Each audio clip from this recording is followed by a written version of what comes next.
Une nuit pas comme les autres, Réponse observait le ciel étoilé depuis sa tour, son cœur s'emplissant d'émerveillement. À ce moment précis, une étrange lueur bleuâtre apparut, entourée d'un halo scintillant. « Regarde, Pascal. Cette lune, elle est différente ce soir. » s'exclama-t-elle, attirant l'attention de son fidèle caméléon. Eugène, adossé à un arbre, haussait un sourcil, intrigué. « Je n'ai jamais vu une lune briller ainsi. Ça sent l'aventure, non ?» Ces mots résonnaient dans l'air frais de la nuit, promettant une exploration qui transformerait leur existence.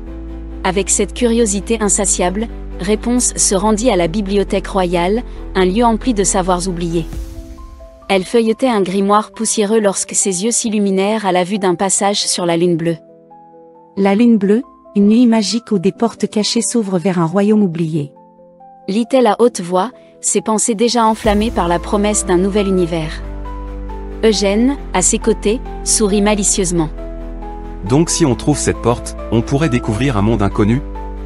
Ça me plaît déjà.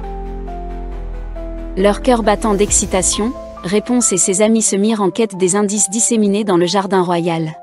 La lune éclairait d'une lumière argentée une arche mystérieuse, ornée de symboles brillants qui dansaient dans la lumière nocturne.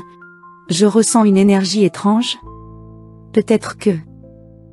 murmura Réponse en posant sa main sur l'un des symboles. Soudain, la porte s'ouvrit, révélant un tunnel étincelant qui semblait les appeler. Leurs âmes s'embrasaient d'un mélange d'appréhension et de joie alors qu'ils pénétraient dans cet espace magique. À l'autre bout du tunnel, le royaume des lunes se dévoila dans toute sa splendeur, des cristaux flottants qui scintillaient sous un ciel étoilé, des créatures lumineuses qui dansaient avec grâce. La gardienne lunaire, émergeant dans un éclat de lumière, les accueillit chaleureusement. Vous êtes les premiers visiteurs depuis bien longtemps, mais le royaume est en danger, annonça-t-elle d'une voix douce mais empreinte de gravité.